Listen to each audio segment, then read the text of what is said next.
joining us this far. Today we get to talk about lupus. We are getting into World Lupus Awareness Day. Not much information is out there in regards to lupus, hence this conversation, and hence why I asked you to share with us what you know about lupus. How much information do you have in regards to lupus? And if you do have much information, share with us what you have. If you've experienced lupus or if you are a lupus survivor, share with us your story. Like I said, this is a safe space. You can tell us what you experienced, how the journey was with you and for you, the people that were around you. How was it taken by the people that were around you? How did you get to make them understand what exactly lupus is? Again, our social media handles are at KUTV Kenya on Twitter, at KUTV Kenya on Facebook, and at KUTV Kenya on Instagram. I have some two amazing individuals. I have Dr. Yvonne and Mike Son. Dr. Yvonne is a lupus survivor, here to share with us her story and the journey that she's been through in regards to fighting the disease lupus. She's strong, she's healthy, and she's happy to share with us her story. We also have Mike Son, who is the project manager at SCLAD, which is Scleroderma, Lupus, and Autoimmune Diseases. It's an organization that deals with some of these autoimmune diseases. They're here to shed some light in regards to Lupus Awareness Day. Stay tuned to learn. We'll be back shortly. Oh, Kukwame.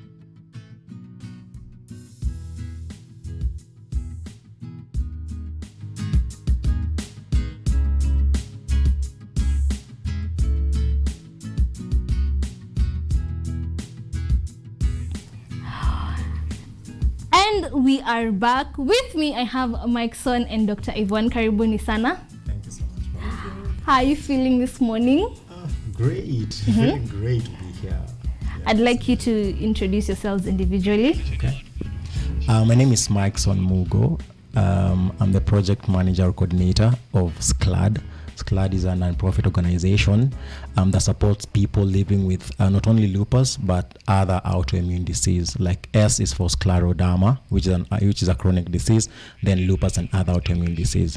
So that's why I work, and that's what we're doing, spreading awareness about lupus and these other chronic diseases which are rarely known. Yeah. Dr. Yvonne. Thank you so much, Nina. I'm glad to be here. I'm Dr. Yvonne Thuo. I am a general practitioner, but a medical officer. I am an autoimmune disease patient, and I also run an organization known as Aminika Medical Services, which offers home-based medical care, meaning we take medical services to where the patient is. And I also run a clinic in Ruiru called Kurafa Aminika Medical Center. I'm glad to be here. Welcome. Thank you so much. Earlier on, I was asking you, what is lupus? Like, help me understand in layman's language, what is lupus? Yeah, I mean, that's a question that everyone asks themselves, because this is something that people have never heard of. Even if they've ever heard of it, not many, I mean, they don't have, it's not yet detailed, enough information about it. And that's what we are trying to do, or we've done for quite a number of years on creating awareness. But just going to your question, lupus is a chronic autoimmune disease, and by chronic I mean when the symptoms like exceed 3 months, it's normally considered as chronic autoimmune disease. And by autoimmune I mean you see, the body's immune system is a system that is responsible to support you in fighting diseases and bacteria, you know. But now, by the term autoimmune, it means instead of the body system helping you to fight these diseases, it fights you instead, you know. And when it fights you, now it causes inflammation, and now inflammation is where your immune system is fighting an injury, or it actually is fighting an infection or an injury. So I know people probably might be asking, what do you mean that your immune system is fighting you? You know, it's fighting you instead of protecting you. Yeah. You know, so if I can probably we can go back probably to class or biology. the immune system is supposed to protect you from diseases or antigens like viruses and bacteria, right? And it does this by producing proteins called antibodies, which are normally produced by the white blood cells, you know. So you find for the case of lupus and other autoimmune disease, now instead of the immune system protecting you, it starts fighting you. So it becomes a bit hard for the immune system to differentiate between healthy tissues and unwanted substances and the antigens. So in response, it directs the antibodies to the healthy tissue. So instead of now it fighting the antigens, which are the viruses, it now starts attacking, yes, both the antigens and the healthy tissues. So that's why you find now the symptoms starts manifesting. The different symptoms start manifesting from one person to another. Yes. Dr. Yvonne, what are some of these symptoms? What are some of these things that start happening to the body once now it starts fighting itself? So the symptoms will depend on the healthy tissues that are being attacked. So for example, you can have the skin being attacked by these autoantibodies. So when the skin is attacked, you can get a skin rash. Typically, it's a rash that is over the cheeks, forms the shape of a butterfly over the cheeks. You can have other kinds of skin rashes. You can have the disease affecting the eyes. So somebody may complain of poor vision or blood vision or other eye symptoms. You can have the disease affecting the brain, forgetfulness, depression, poor sleep, and other brain symptoms. You can have it affecting the heart, the lungs, the intestinal tract, the adrenal glands, basically the kidneys. The kidneys is quite common. Some patients present with kidney failure, and then on investigation they're found to have lupus. They didn't know they had it before. It's just come as kidney failure. So the symptoms will really depend on the organ system. But commonly, patients will complain of fatigue. They will have pain in the muscles or pain in the joints. It can be one joint, it can be many joints, usually many joints. Patients may also have hair loss. Yeah, so if you're experiencing hair loss, that's one of the considerations we may make. So the symptoms vary depending on the individual patient and depending on the organ system affected. Yeah. Doctor, you are a lupus survivor. Would you mind to share with us your story? No, I wouldn't mind. My story started in 2017, but like with many patients, we think that I've had symptoms for many years, even before then.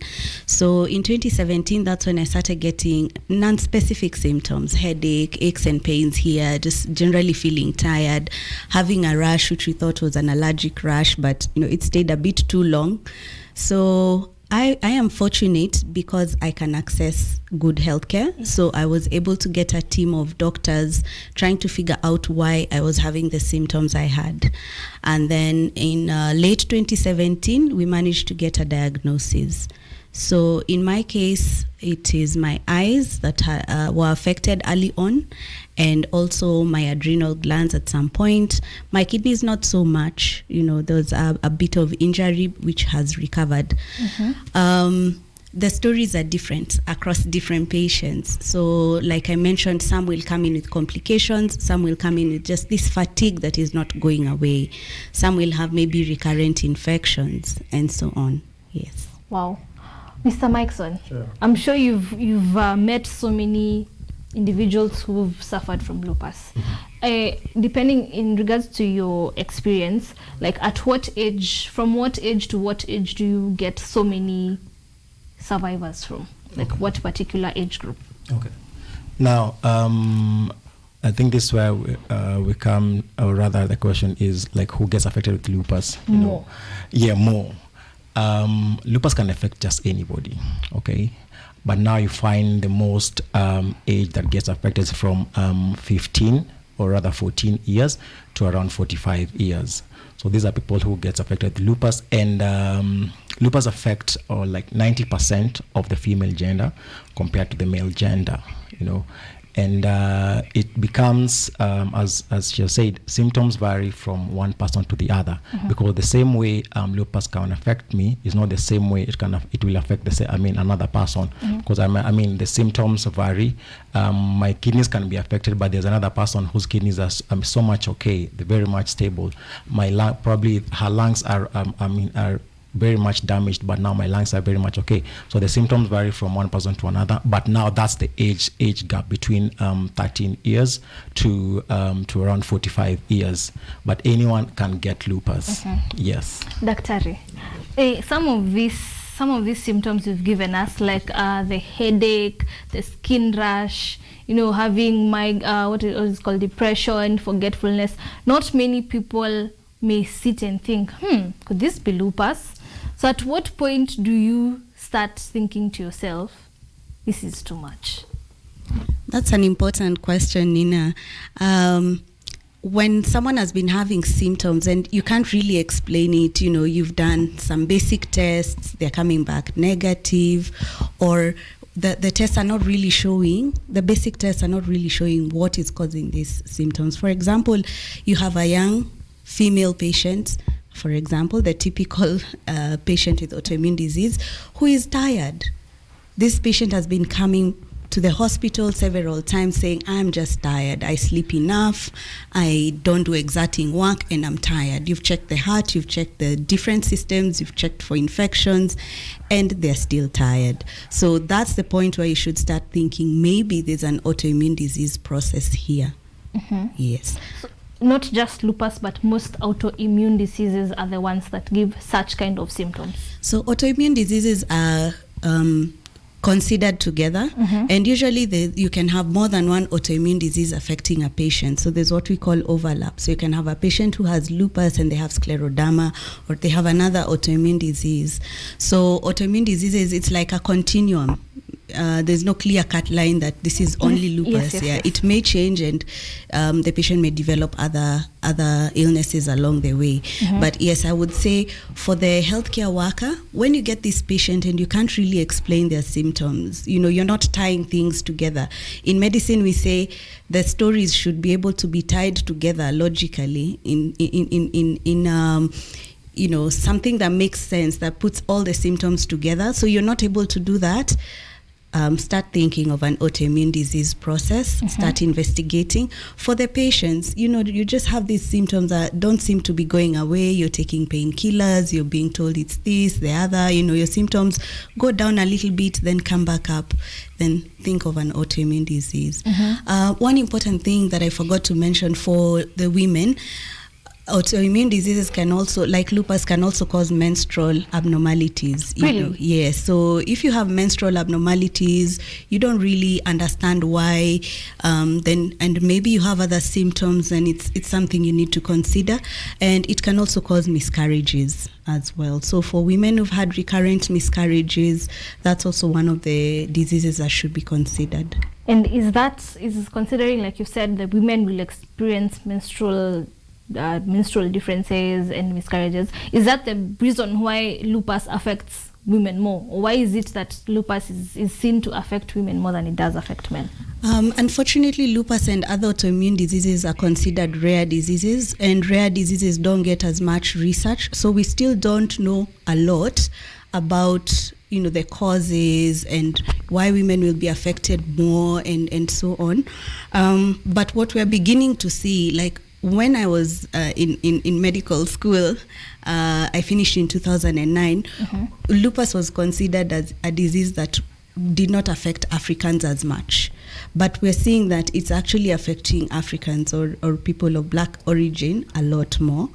But we don't have very good large studies, because if you look at, say, for example, in comparison with another disease like diabetes, you have a lot more patients who have diabetes than those who have lupus. So we don't have very high quality or studies that include many people, enough for us to say these are the causes, this is why it affects women more, and so on. But we do know a few of the causes.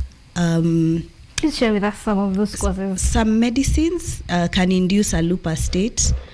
Some medicines? Some medicines, yes. So for someone who's been diagnosed with lupus, part of the diagnosis processes, we look at the medication history, the history of the patient. Yes. Yeah, so some diseases can induce a lupus state, and usually for those kinds of lupus, then stopping the medicine can actually help alleviate the symptoms.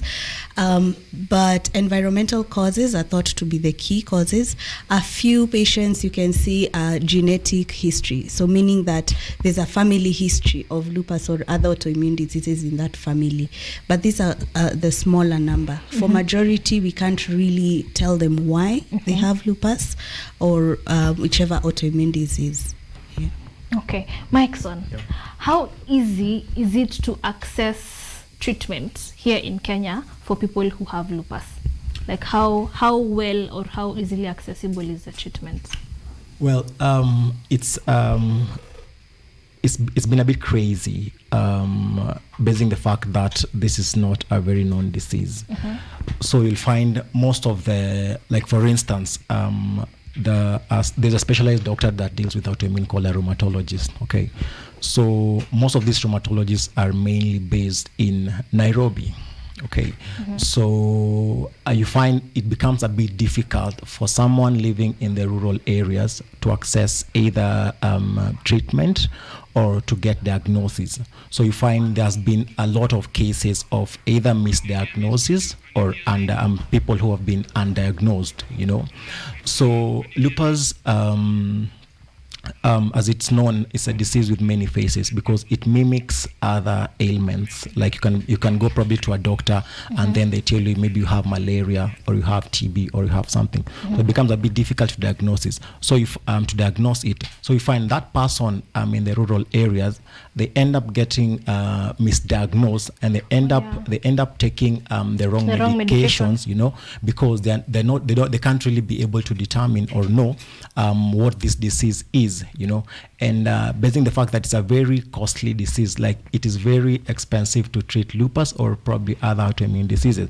Because, for instance, I'll give you a breakdown. Like seeing a rheumatologist, you find you go to see a rheumatologist and you charge a good 4,000 shillings. That is for consultation only.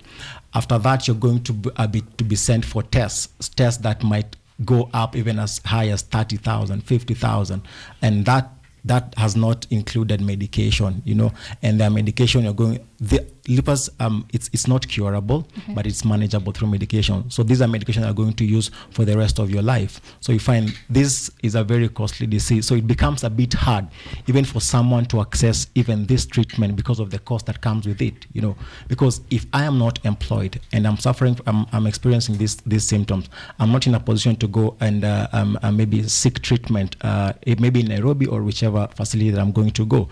I'm not in a position. So that means I'm not able to access medication. I'm not able to access the correct treatment that I need. Yes. So it becomes very hard for me to access treatment. But it becomes a bit hard for me to even get these medications because the medications, like you'll find someone even ends up spending a good, like in a week, or rather let me just say in a month, like 100,000 for medication to regulate the response of the immune system, because these are different medications. As Yvonne has said, patients suffer an overlap, so different organs get affected. So you have to go and see a doctor that deals with the kidneys. You can't just see a general doctor. You have to see a specialized doctor that deals with the kidney, a specialized doctor that deals with the lungs, the heart, and the nerves. Exactly. And all these, they're not being seen, for free. You have to pay for each and every doctor differently. So you end up spending like a good 100,000 for medication to regulate the response of the immune system, because they have to monitor you closely. Failure to which you end up flaring up. Flare is when the disease activity is way high. You end up flaring up, and at times even, if you're not able to probably access the treatment, it leads to death. But we normally say lupus is not a death sentence, So you find it it's a bit sad for this person who is struggling every day to access treatment, but they're not able to do that. They're not able to get the financial support to access the treatment and medication, So it's a bit difficult for some. if not more, to access these medical facilities or treatment. But they keep on fighting. That's why we refer them as warriors. They keep on fighting to see another day. They keep on fighting to at least to stabilize, to be okay, to survive, and all that. Yeah, but we're just praying for better days. So that's what we are doing. Yeah, that's what we are doing to spread awareness and to spread the word out there about it. Yeah. Daktari, now that you've been diagnosed and you have found out that you have lupus, what was your reaction? Considering that, like we said, it's not a disease that is well known. What was your reaction? How did your family and friends take it? How are you able to break down the information of what exactly lupus is? So it was quite a journey. And again, I'm fortunate because I knew what lupus is. Yes. And, being a doctor, I knew, this is what this disease means. It doesn't have a cure and all that. I was also lucky to have very good support from my immediate family, my friends, and also my doctors. The first few months were especially quite tough. I was diagnosed when I started, when I joined a master's program that I'd always wanted to join. So, it's a very competitive program. You need to be at the top, of your form, so to speak. So having this illness, and I was sick quite a bit. That first year I was admitted 5 times. And I was in and out of hospital for all manner of things, from the illness, from the complications of the illness, and from the complications of the medicine. So it was very, very tough for me, but I am lucky because I had good support. I remember crying at some of my doctor's offices, and, they just sit and wait for me to and we talk it out, and I was also lucky because I came across some other warriors, and I started a support group. We were a small number, about 8. Then later on in 2019, I believe, I came across CLAD. I think I belong to maybe like 5 support groups. Just to take you back a little bit on the issue of access, like Mikeson has said, access is poor. It has improved because a few decades ago, we were not able to do the specialized tests that are needed in the country. A lot of the samples had to be sent to South Africa or even to further countries outside Africa. But now we're able to do a lot of those tests. They're still expensive. Majority of those tests cannot be done in the public healthcare system in the country. A lot of healthcare workers also need more sensitization on autoimmune diseases so that they can, suspect it and then now send the patient to where the testing can be done. Then we don't have enough specialists who can deal with autoimmune diseases, and these are the rheumatologists that Mikeson mentioned. So we need a lot more training, a lot more support by the government to train rheumatologists, so that ideally at least every county should have a rheumatologist, in the public system. There's a lot of reliance on the private healthcare system for warriors because a lot of their care cannot be accessed in the public systems. Then also NHIF, unfortunately does not recognize autoimmune diseases as a standalone. So for example, I'll give a comparison between autoimmune disease management and cancer management. In cancer management, you also want to lower the immune system. So you are on what is called immunosuppressive therapy, lowering the immune system, just like in autoimmune diseases. So you find some of the medicines used to treat cancers are also used to treat autoimmune diseases. But a patient who has cancer will be covered under NHIF. To get, say, for example, a popular medicine called rituximab. This patient will get rituximab covered by NHIF if they're being managed for cancer. But a patient who has an autoimmune disease on rituximab may not get that through NHIF. Because they don't have cancer. They don't have a diagnosis of cancer. So there's still a lot of work to be done in terms of sensitizing, raising awareness, and also just, having conversations with the different arms that are that are responsible in providing health and paying for health. So we have started that work. I think with SCLAD, we've met with the Senate Health Committee, we've gone to Parliament, we've written petitions that have gone to NHIF, that have gone to Treasury, and we are hoping that soon we'll have that support also from government. It will go a long way in making sure that warriors are able to afford their care. Yeah. Mikeson, what exactly is the kind of support you offer to individuals that are fighting autoimmune diseases as SCLAD? What is this support that you offer them? Okay. Now, maybe I can give probably a brief about what SCLAD is all about. So SCLAD, as I mentioned, is a non-profit that supports people with autoimmune disease. So SCLAD was started by a lupus warrior called Anne Lillian in 2013 because she's suffering from all this. I guess she has like close to 5 autoimmune disease right now, 4 to 5. And it was after that she was like, okay, now we are here, okay?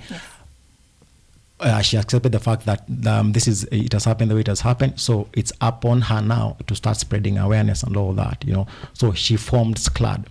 And by forming SCLAD, it was all about her creating awareness about the diseases, the different diseases that she's suffering from, sharing her story to at least encourage someone out there.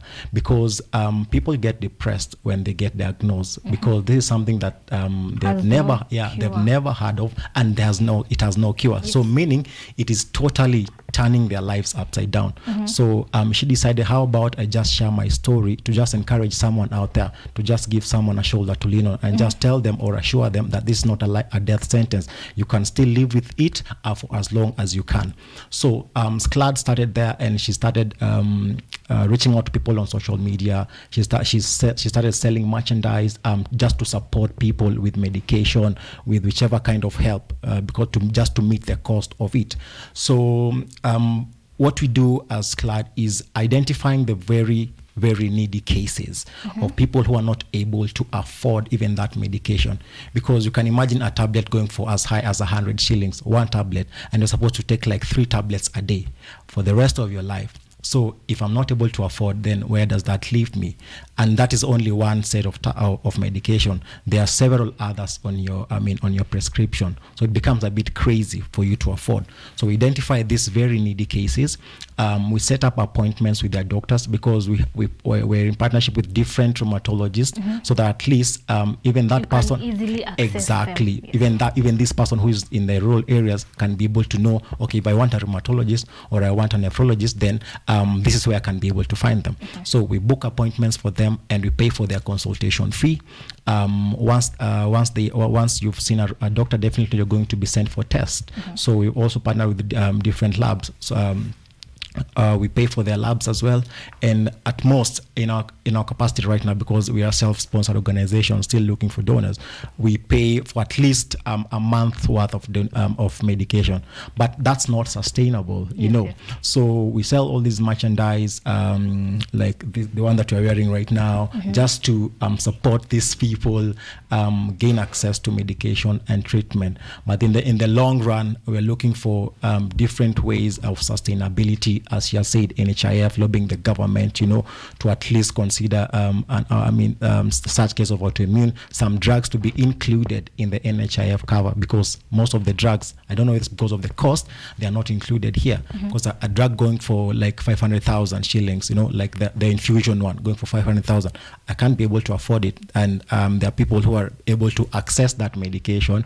through NHIF. So we are really doing that to make sure either some of these tests and the medications are included on this cover, so that it becomes easily accessible to these people who are suffering from autoimmune diseases. So basically that's how we're supporting them, and definitely creating awareness, giving them a shoulder to lean on, because we are getting new diagnoses every day, and we get people who are very discouraged, people who don't even know where to start, people who don't even know, okay, this is where I am, so what's next for me, and when they find people who are suffering from the same, you can only identify with people who are suffering from the same disease as you, so that they can be able to understand you, they can be able, they can't judge you, you're wearing the same shoes, they will not judge you, because they feel the pain, they feel the They feel the struggle that you're going through. So at least if we've had instances where we get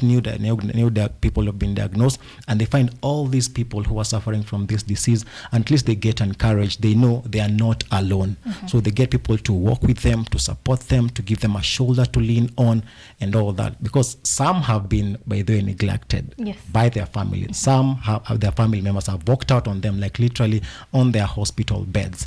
And where does that leave them? In depression. It leaves them, there's a lot of stigma. You belong to no one. You belong to no one, because no one understands you. Because this lupus manifests in a very different way, because as you can see, Yvonne, she's very beautiful as she looks very strong. And you can't even know that there's some battles and struggles that she's going through. So I think people have this notion of assuming that when you're sick, then it has to manifest on the outside, To look weak. Exactly, you have to look weak, pale. Exactly. But now, when it comes to lupus and an autoimmune disease, things are happening inside. They're happening inside. So people tend to think that maybe this person is even pretending. So they end up judging them without really knowing the struggles they're going through. She might be seated right there, right now.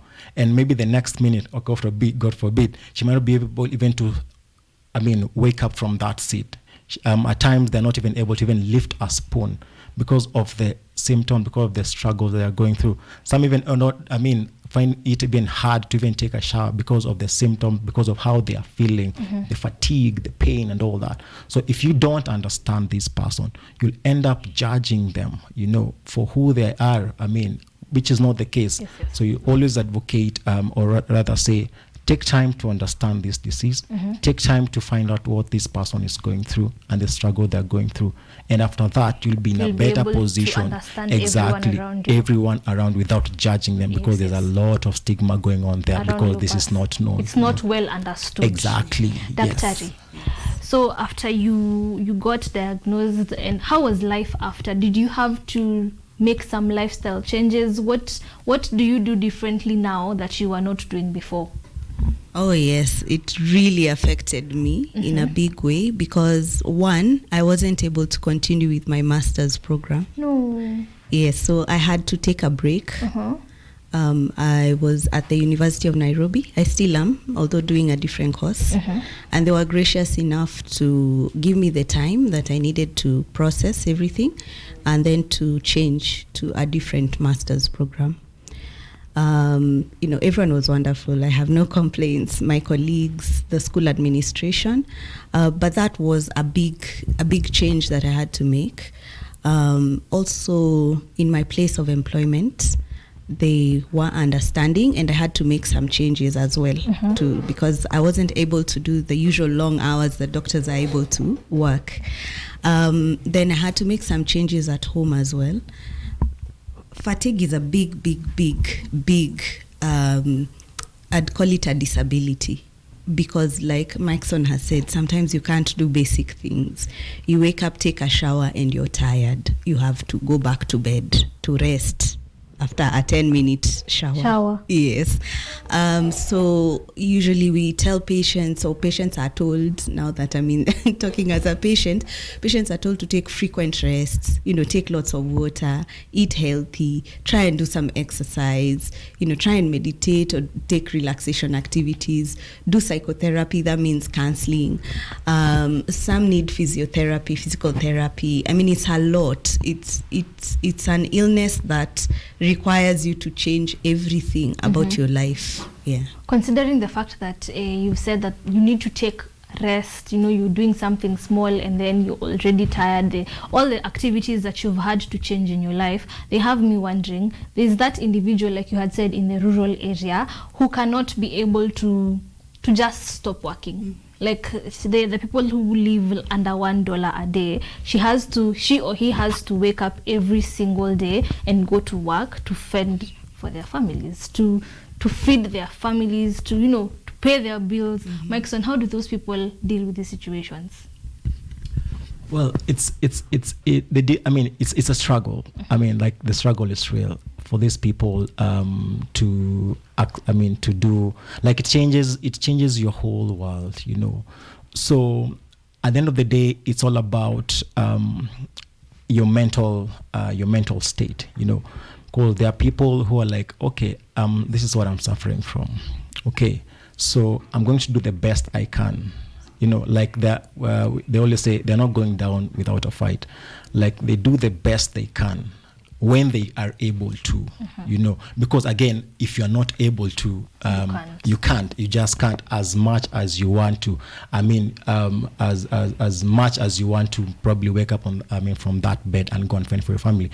There are those times that you just cannot leave your bed, you know, and it your becomes body a struggle. Forces you to stay. Yes, like it forces you to stay. Like you literally want to wake up, but you just cannot. So when there are good days and there are bad days, it's not that it's throughout. I mean, your entire period you're just on your low moment. There are good days and there are bad days. That's the part that I had not understood. Exactly. That is the part that I had not understood clearly. Yes. There are good days and there are bad days. There are those days that you feel. I mean, you just wake up and you feel like you just want to even wash the roof. You want to wash everything. You want to clean your up energy everything. Is at an as in you're exactly, you're at your best. I mean, you're at your peak that moment. So there are those days that you feel like I mean, at least I'm able to do small things. They call them small wins. You know, like even when you wake up and you just even rise up from your bed, or you're just able to lift your head, as in that is a good reason enough to even celebrate. You know, because there are those times that you're not even able to lift up that head. Yes. Like you wake up in the morning and you're able to even lift your foot from your bed. That's a small win for them. Like there's very little things that probably other people take for granted. Like I told you, taking a shower, you know, like lifting a spoon, opening a lid. Those are small wins for them. And they always celebrate, because you find in the group someone has woken up in the morning and said, by the way, I was able to do this. Exactly. Leo nimeamka, Leo I've been able to do this and this and this. And they're like, wow, that's amazing. Yes, you know, yeah. So the good days and the bad days. When you're able to do it, they do it. And they give it their best. Yes. When they're not able to do it, then you just accept, you know what, it is what it is. This is where I am. We wait. I mean, we live to fight for another day. Yes. Daktari, earlier on you said that you've been in a couple of support groups as you are walking in your healing journey. Yes. What is that one common thing that you found in all these support groups? Despite having lupus, there must be one common thing that put you people together. Yes, I think it's, the sense of belonging that somebody can understand. Early on, actually, for me, my initial diagnosis is actually more rare than lupus. It's called hypocomplementemic urticarial vasculitis. It has such a long name, HUV. Please educate us. Please help us understand what exactly that is. It's an autoimmune disease that affects the small, medium-sized blood vessels.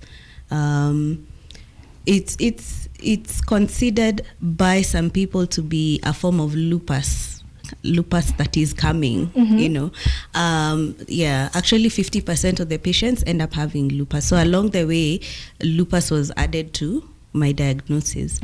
So when I was diagnosed with this, I was like, what is this?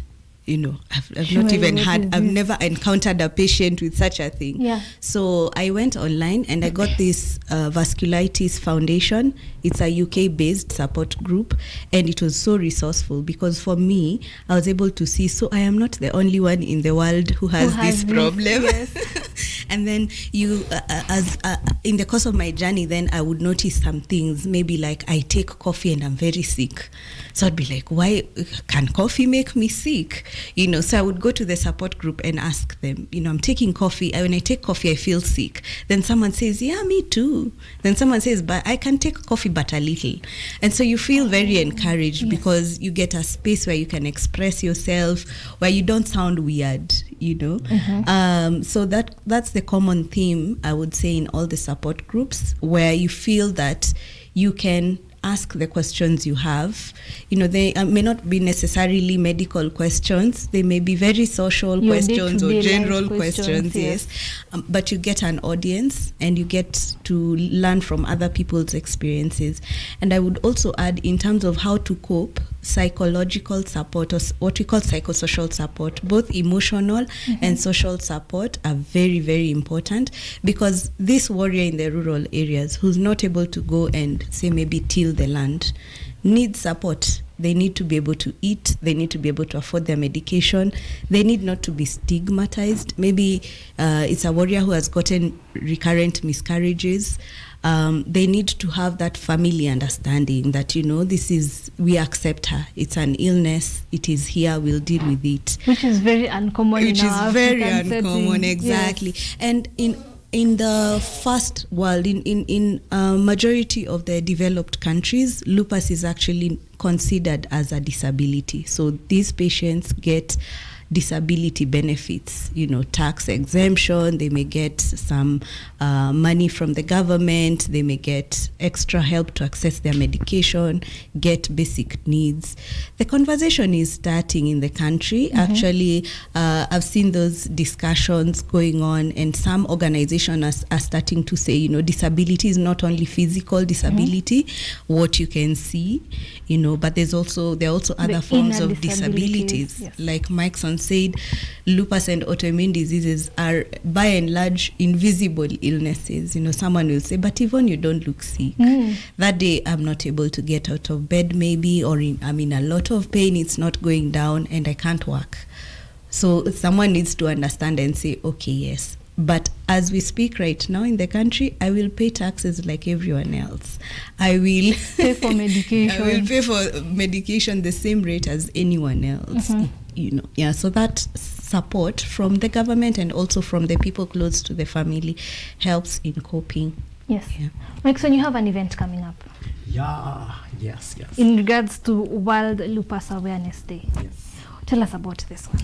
Well, okay. Now, and the why. Yes, it's the why. Mostly it's the why. Okay, great. Well, May is normally considered Lupus Awareness Month, but now there's this Lupus Awareness Day, which is always on the 10th May of every year. But now we were like, okay, May 10th is it's an important day, but it's a very special day for the lupus people because they tend to meet, create awareness, and they're just wild on social media, So we set a date like on a weekend because 10th is a working day. So like, how about we just come up with an event as what we've been doing before COVID. We've been holding events, we've been holding walks, concerts, and all that. So we decided let's come up with a day, and then as we gear up for 10th of May. So 7th of May, which is this coming Saturday, we have a Lupus Awareness event, stroke mini walk, which will be happening at the museum. And the purpose of this event is, first of all, the most important, to create awareness. Okay, so our three key pillars as CLAD is awareness, alleviate, and access. Like by us creating awareness, then the warriors are able to access cheaper and quality, not just cheap, but quality treatment. And when they access this quality treatment, then we are able to alleviate some of these symptoms, if not most of these symptoms. So like creating awareness, accessing better and quality treatment, and alleviate some of this treatment. So that is the main reason we have come up with this event, to spread the word out there, to tell people what this disease is all about, to tell people that a disease is not just something that you can just go and buy from the shop. Yes. It just happens. To stop the stigma, that these people are facing on a day-to-day basis, to just love on these people, because they are not, it doesn't make them less of a human when they're suffering from these diseases. So we're going to spread the word out there and just tell people what this disease is capable of doing. People should not be afraid of associating with these people, because they are people just like there's it's a person just like everyone else. So we've partnered with quite a number of people and who are coming to support with the donation in kind. They're coming to. We'll be having doctors on board who are going to shed more light, like a rheumatologist. We're going to shed more light on this disease so that people have a clear understanding. Because we don't like judge those people who probably walk out on these people. We tend to think, okay, maybe they just don't know. They don't understand. So just take your time and come for this event. You're going to interact with these warriors.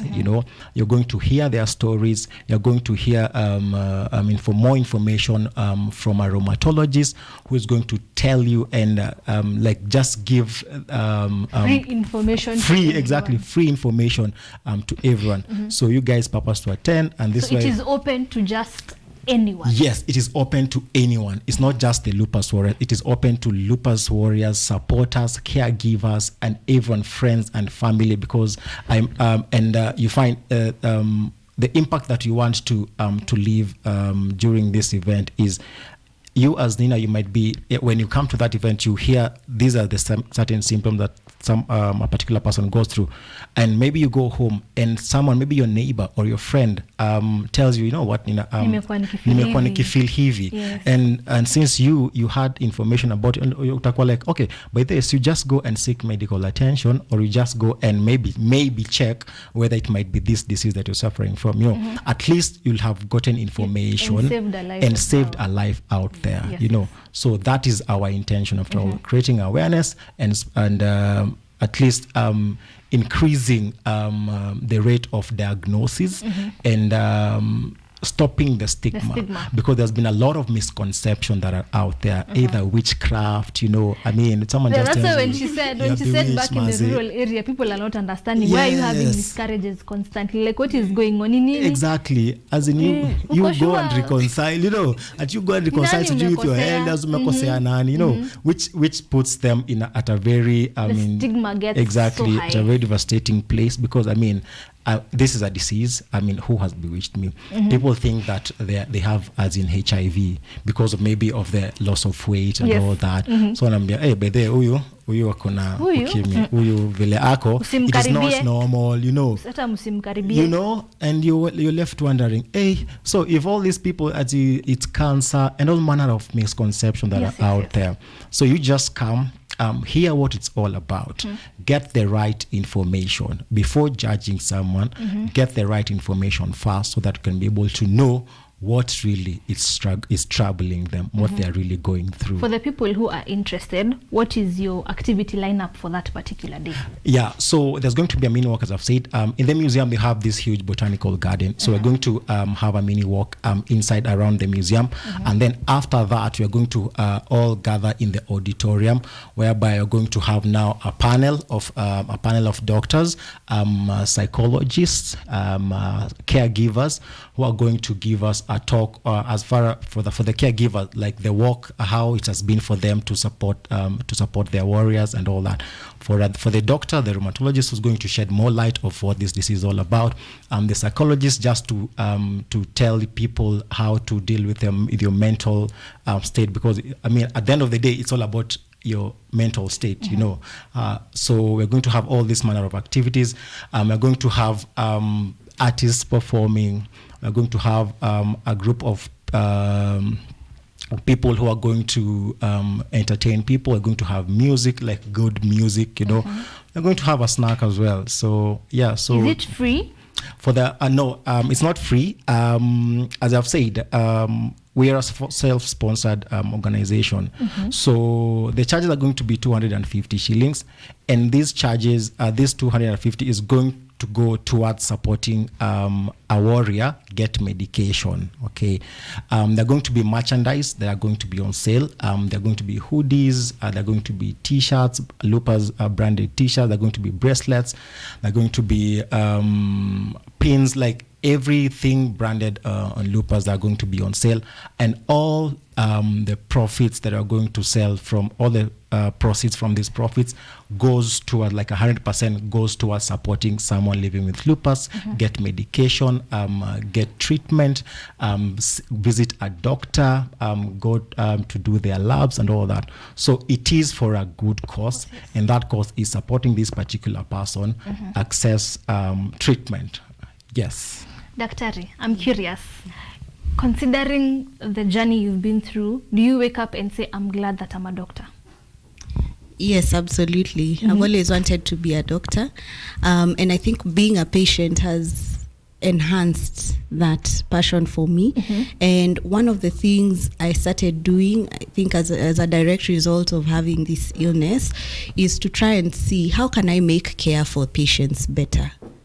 And that is why I ended up providing home-based care, for example. Like we've had a patient may not be able to even get up and go do the tests they need to do. So we're able to send someone home. Or your home-based care is specifically for autoimmune warriors? No, it is for all patients. Any illness, it even may be just a wellness check. You know, you just want to do a wellness check, but you don't want to go and queue at the hospital. You don't want to waste 3, 4, 5 hours. And you're at a very bad state. Yes. So for those who are unwell, for those who are well, they need a wellness check. For those who just want to have that confidentiality, you don't want to, go through the different service points at a hospital.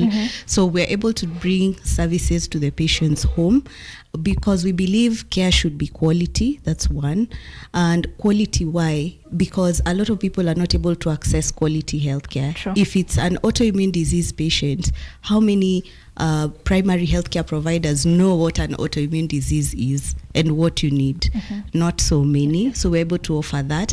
Again, there are those patients who've been at the hospital, they've received specialized care, they go home, they're still unwell, but there's no one to care for them at home. So we're able to offer that nursing care, physiotherapy, nutritionist, a psychotherapist, etc. at home. There's a patient, we believe that care should also be convenient. That patient who is not able to go to the hospital or who still needs to work. Today is the day you have your energy, but you need to do labs. So will you spend your energy catching up with your work, or will you spend your energy going to queue at a lab for 3 hours? So we're able to come collect the samples from you at home or at the office, and you can continue with the work that you were doing. Then when the results are ready, we send you a copy, we send your doctor a copy. We work with the primary doctors. We work with the doctors that that patient is seeing. Then we also believe that care should be affordable.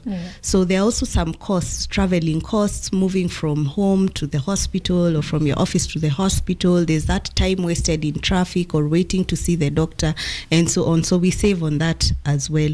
And we offer our services all over the country. And this is because, especially during the pandemic, I realized that a number of patients were not able to go and see their doctors because they were afraid. These are patients who are vulnerable. And I'll collect I'll go get COVID. I already have so many illnesses and I'm taking medicines to lower my immunity. How can I go get COVID? So as a result, we realized that some patients were coming back sicker because they missed their appointments. Maybe they missed some medication. Some of these medications are only available in the bigger facilities and mostly in Nairobi. So that patient who lives in, say, maybe Kericho has to get their medicines from Nairobi, but the pandemic is here. They can't get them. There was curfew. Yes, curfew, restriction in movement.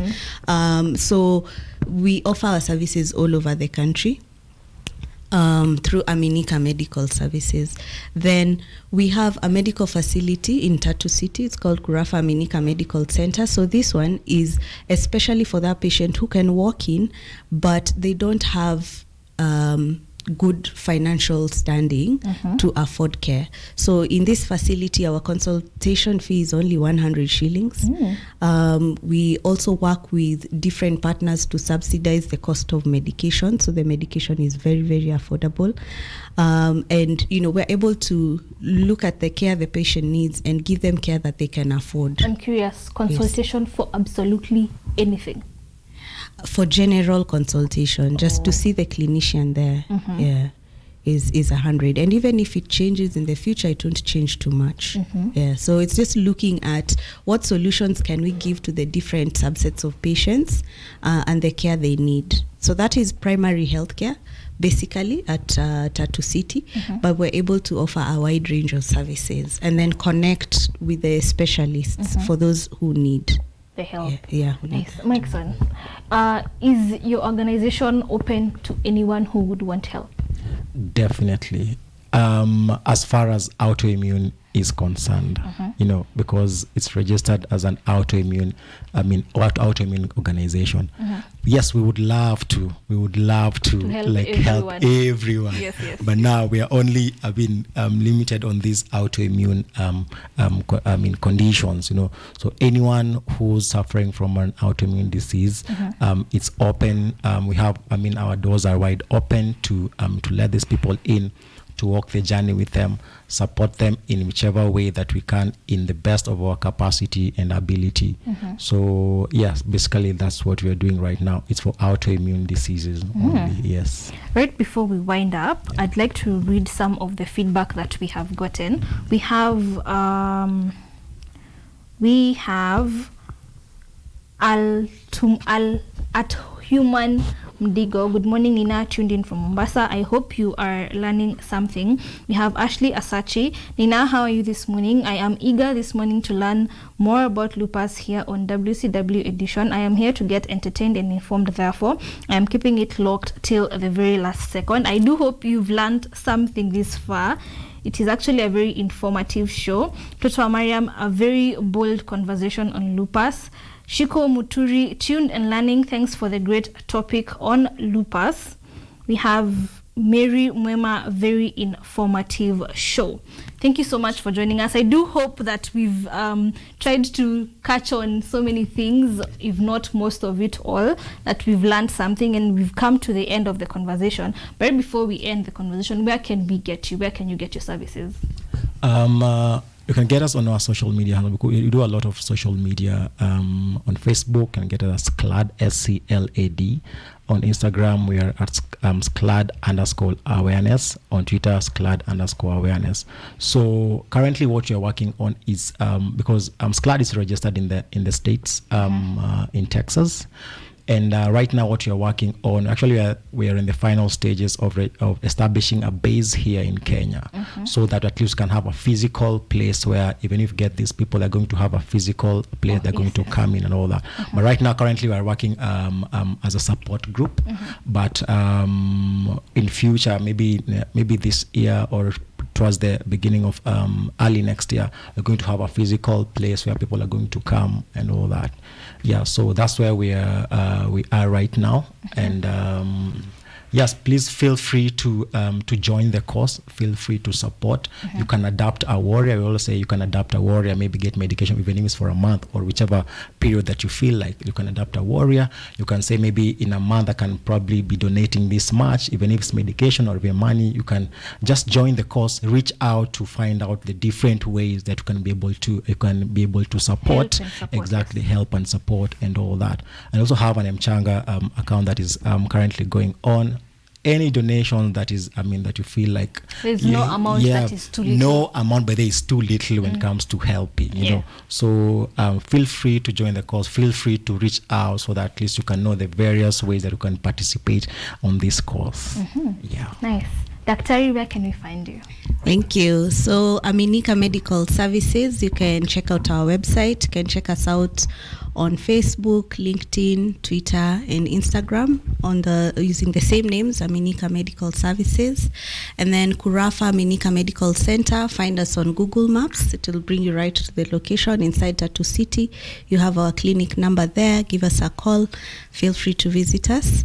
My name is Yvonne Thuo. Again, you can find me in the social media platforms, LinkedIn, Facebook, Twitter, Instagram. Yes. Thank you so much for joining us and even sharing with us all this. This is not little information. There's been a lot of information, and even for sharing your story. Thank you for using this platform to give knowledge to each and everyone who did not have enough knowledge about lupus. And we'd love to come attend the event. You're welcome, actually, even to cover the event. It would be very, very nice. This way now we are extending that invite to you guys. You're very most welcome. I hope our bosses have heard that. Yes, I hope they have. Thank you so much for joining us. We are grateful for your time and your knowledge. We've come to the end of this conversation. Stay tuned. We have Quincy coming after the short break.